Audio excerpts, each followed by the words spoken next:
नमो बुद्धाय। दोस्तों, आज हम बात करेंगे मनुस्मृति के उस अध्याय की जहां स्वयं ब्राह्मणों के लिए श्राद्ध में मांस खाने का जिक्र मिलता है। ध्यान दीजिए, जो ग्रंथ आज हमें उपदेश देता है क्या खाना चाहिए और क्या नहीं, उसी में ब्राह्मणों को श्राद्ध के समय मांसाहार की अनुमति दी गई है।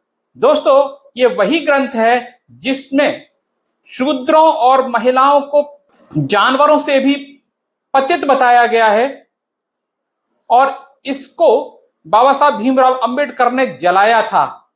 तो आइए सच्चाई के इस पन्ने को खोलते हैं और देखते हैं असली चेहरा। दोस्तों, इसके कुछ श्लोकों को मैं आपके सामने रखूंगा और उनका हिंदी में अनुवाद बताऊंगा।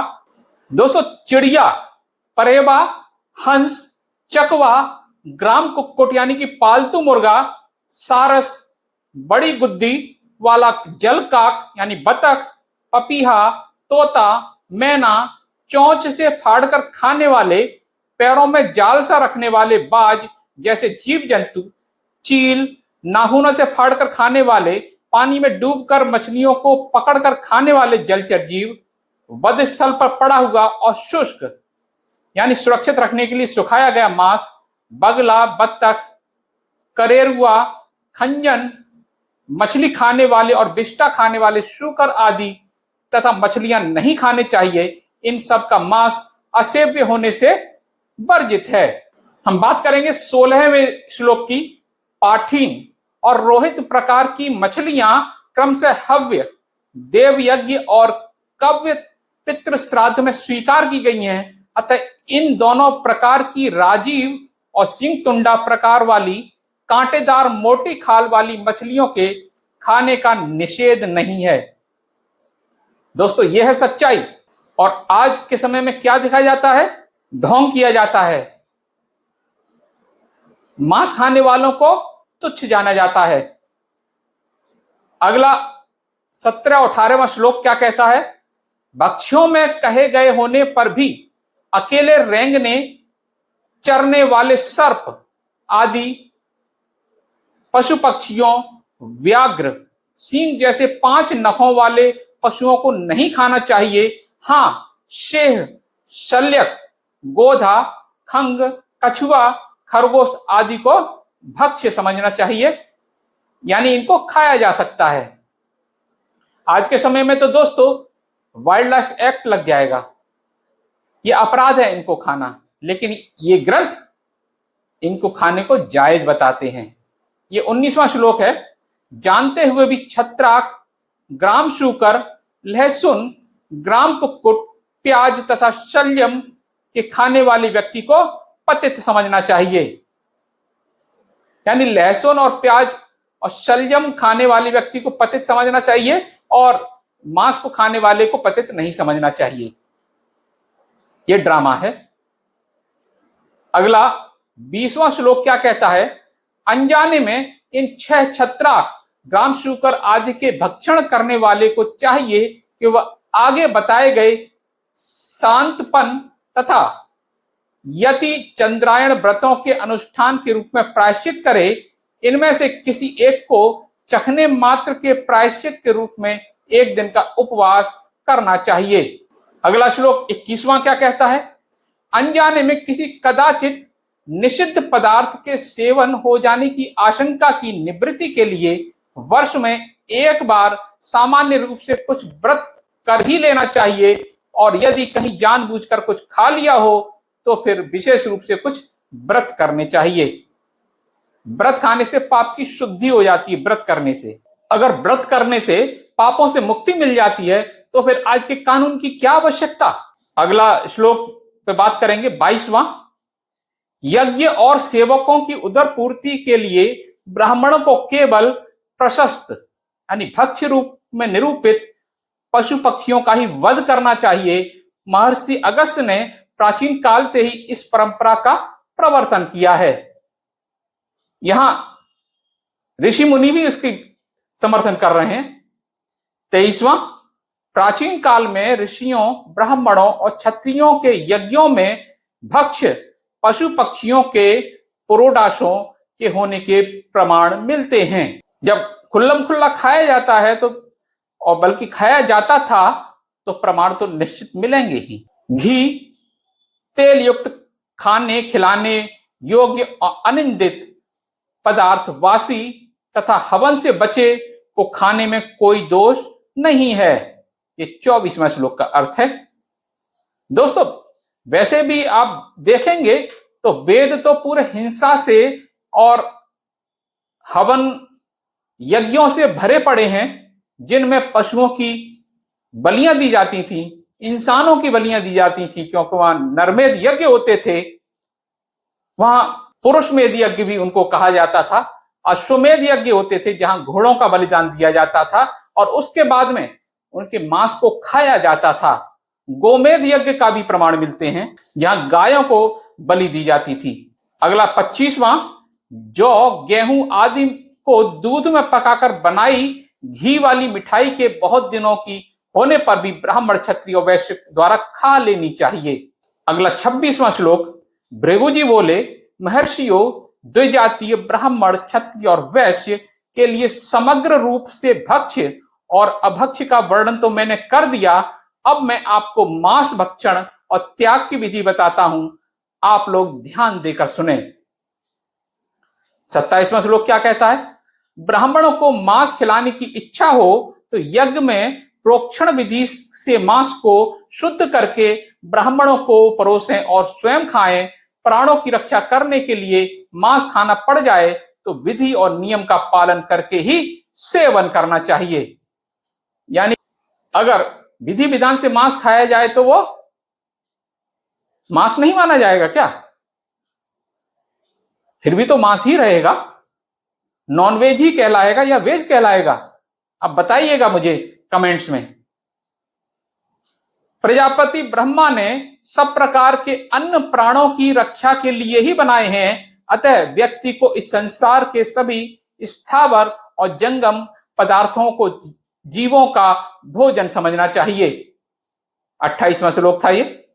विधाता ने चर जीवों, गाय भैंस आदि के लिए अचर घास फूस को, दंष्ट्रियों, ब्याग आदि दांत डाढ़ वालों के लिए और बिना डाढ़ वाले मृग आदि को, हाथ वालों के लिए, बिना हाथ वाले मछली आदि को तथा शूरों के लिए कायरों को भोजन के रूप में बनाया है।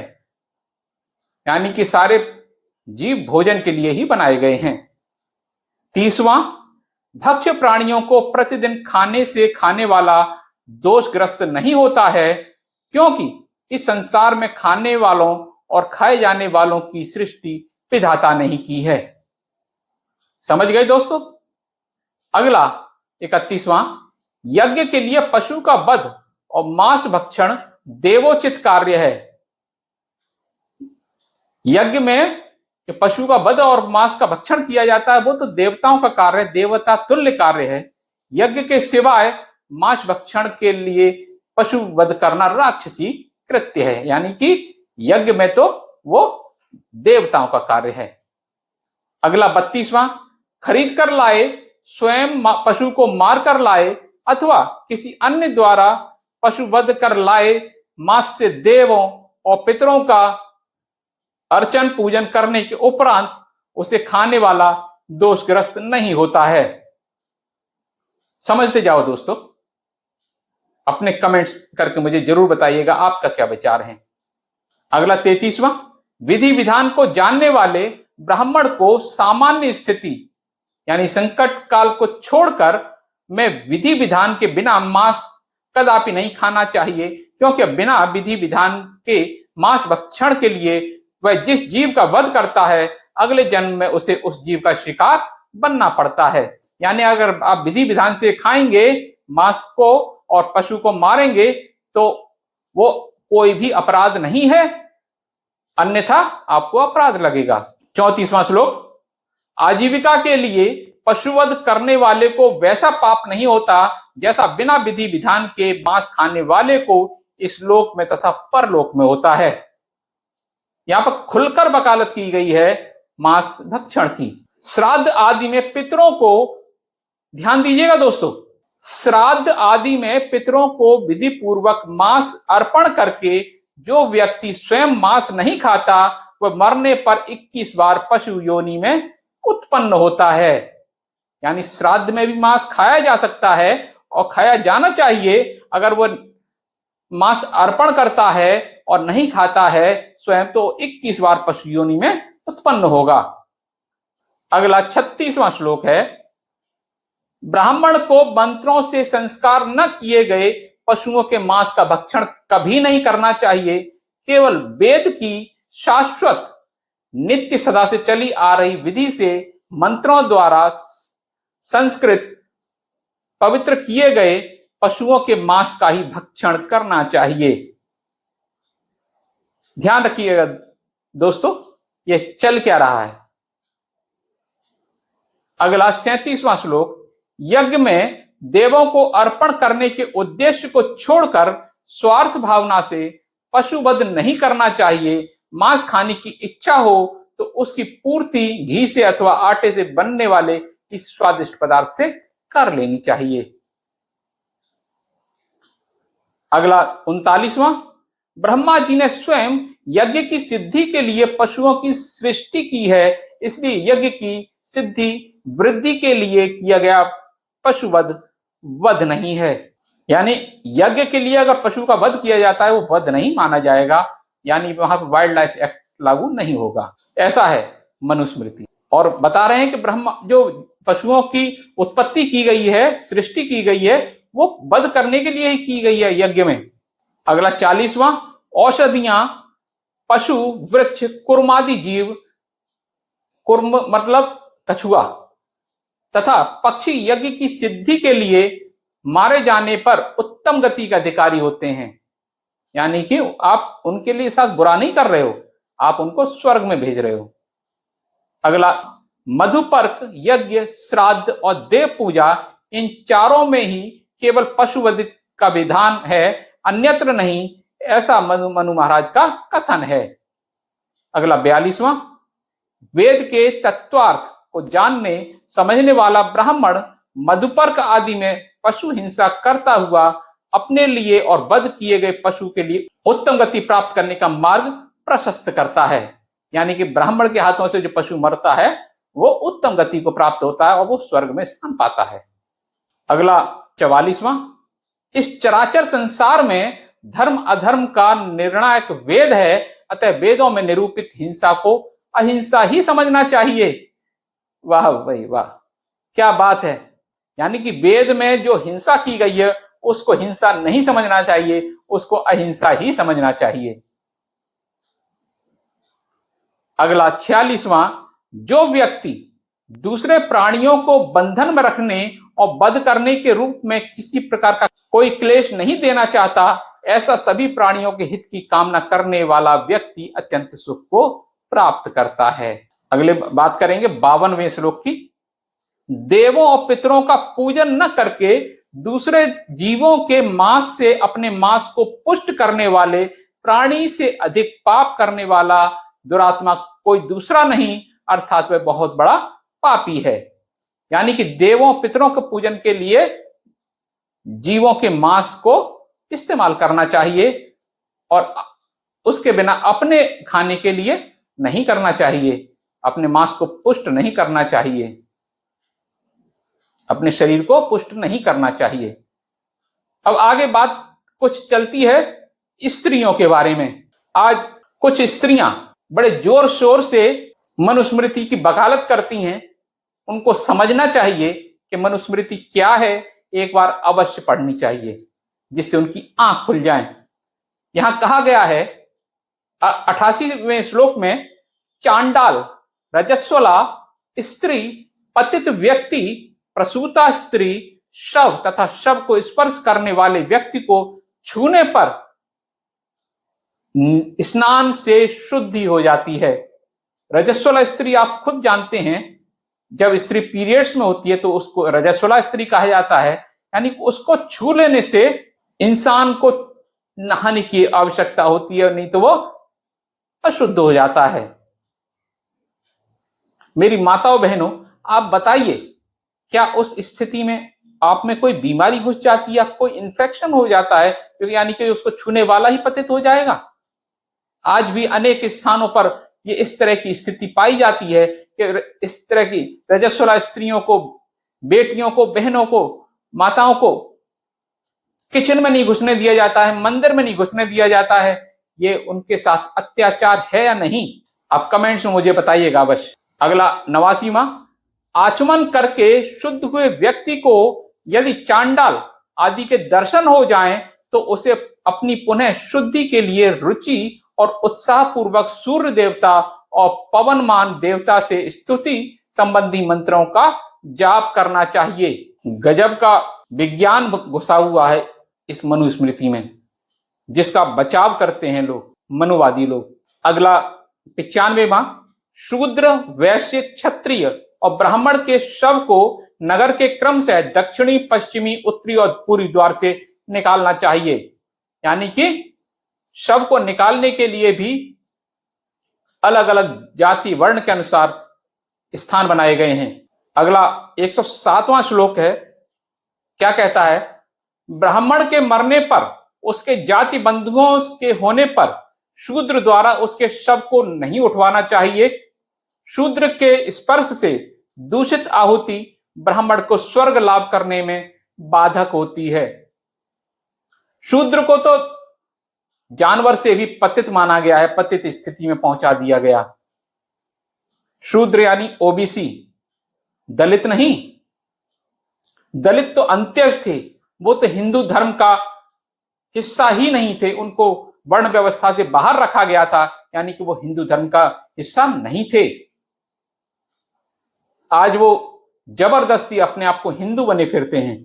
या 111वां श्लोक, मैले अशुद्ध पदार्थ मिट्टी और पानी से शुद्ध होते हैं, नदी प्रवाह से और दूषित मन वाली स्त्री रजो धर्म से शुद्ध होती है, ब्राह्मण संन्यास से शुद्ध होता है। स्त्री ने यदि पर पुरुष से भोग किया है और रजस्वला हो गई है तो स्पष्ट है कि उसने पर पुरुष के वीर्य को धारण नहीं किया, यही उसकी शुद्धि है। यहाँ पे व्यभिचार को भी बढ़ावा दिया गया है। अगला 143वां, न्याय का पालन करने वाले शूद्रों का महीने में एक बार मुंडन करना चाहिए। उसकी शौच विधि वैश्यों के समान अथवा उनसे थोड़ी बहुत कम है। द्विजों के खाने से बचा भोजन खाने से भी उसकी शुद्धि हो जाती है। कितनी गंदी और पतित बात की गई है, यानी कि ब्राह्मण का बचा हुआ भोजन खाने से शूद्र की शुद्धि हो जाती है, शूद्र शुद्ध हो जाता है। हद हो गई गंदे शब्दों को बोलते हुए, लिखते हुए इस व्यक्ति को शर्म ना आई। अगला 150वां श्लोक, स्त्री बालिका हो, युवती हो अथवा वृद्धा हो, वो स्वयं अपने घर में भी कभी कोई काम अपनी स्वतंत्रता से नहीं करना चाहिए। आज हमारी बहनें, बेटियां आसमान में अंतरिक्ष तक पहुंच रही हैं, और अगर संविधान की जगह अगर ये लागू हुआ होता, ये चल रहा होता, संविधान ना होता, तो क्या वो आज इस मुकाम पर पहुंच पाती? ये बाबा साहब अंबेडकर का वरदान है, जो स्त्रियां आज चांद पर या अंतरिक्ष में, सेना में, हर स्थान पर उनकी पहुंच है। अगला श्लोक 151वां, स्त्री को बाल्यावस्था में पिता के, युवती होने पर हाथ पकड़ने वाले पति के और पति के मर जाने पर पुत्रों के अधीन रहना चाहिए, उसे कभी स्वतंत्र नहीं रहना चाहिए। यानी इसके अनुसार महिला को कभी स्वतंत्रता का अधिकार है ही नहीं, उसे हमेशा गुलाम रहना चाहिए। अगला 152वां श्लोक, स्त्री को पिता, पति अथवा पुत्र से अलग कभी नहीं रहना चाहिए। इनसे अलग होकर स्वतंत्र रहने वाली स्त्री अपने दोनों पति और पिता के कुलों को कलंकित करती है। बहनों, बताइएगा मुझे, क्या आप इस विषय पर अपने विचार क्या हैं आपके? अगला 154वां, कन्या का पिता अथवा पिता की अनुमति से भाई जिस भी पुरुष से उसका विवाह करे, स्त्री पति के जीवन पर्यंत उसकी सेवा करे और उसके मर जाने पर अपने धर्म का पालन करे, अर्थात पर पुरुष का संग ना करे। यानी कि जिसके पल्ले बांध दिया जाए, चाहे वो शराबी हो, कबाड़ी हो, किसी भी जुआरी हो, किसी भी दुर्गुण से लिप्त हो, लेकिन उसकी हमेशा सेवा करती रहे, यही पत्नी का कर्तव्य है। अगला 155वां श्लोक, स्त्री के सौभाग्य की मंगल कामना के लिए ही विवाह में स्वस्त्यन और प्रजापत्य होम किया जाता है। कन्यादान का अर्थ भी पति को कन्या का स्वामित्व प्रदान किया जाता है, यानी कि पति मालिक होता है और वो गुलाम होती है महिला उसकी। कितनी घिनौनी बातें की गई हैं स्त्रियों को लेकर के। पतिव्रता स्त्री को शील, ये 157वां श्लोक है, पतिव्रता स्त्री को शील रहित, कामी और विद्या विनय आदि गुणों से रहित पति की भी सेवा करनी चाहिए। सदाचारणी स्त्री को अपने पति को देवता के समान मानना चाहिए। ये वही बात है जो अभी मैं आपको बता रहा था कि कितना भी बुरा इंसान क्यों ना हो, उसका पति हमेशा उसकी सेवा करते रहना चाहिए, उसे देवता मानना चाहिए, उसे किसी अन्य व्यक्ति की पूजा, अन्य देवी देवता की पूजा करने की आवश्यकता नहीं है। अगला 167वां श्लोक है, परपुरुष का संग करने वाली स्त्री इस लोक में निंदित होती है, मरने पर गीदड़ की योनि में उत्पन्न होती है, कुष्ठ जैसे अनेक दूषित रोगों से पीड़ित होती है। यानी कि अगर किसी दूसरे व्यक्ति से संग करती है तो वो गीदड़ की योनि में जन्म लेती है। तो दोस्तों, ये थी सच्चाई मनुस्मृति की, जो हमारी माताओं बहनों को जाननी चाहिए कि आज संविधान की छाया में वो आज तरक्की कर रही हैं। संविधान उन्हें किन चीजों से बचा रहा है, किन खतरों से बचा रहा है। तो साथियों, मनुस्मृति का यह हिस्सा साफ दिखाता है कि धर्म और आचार के नाम पर जो नियम जनता पर थोपे गए, उनका पालन खुद ब्राह्मणों ने भी अलग ढंग से किया। सवाल यह है कि क्या यह ग्रंथ सच में नैतिकता और समानता सिखाता है, या फिर एक वर्ग के हितों को बचाने का एक साधन है। अगर आप भी मानते हैं कि इस सच्चाई को और लोगों तक पहुंचना चाहिए तो वीडियो को लाइक, शेयर और सब्सक्राइब जरूर करें। मिलता हूं अगले वीडियो में, तब तक के लिए नमो बुद्धाय।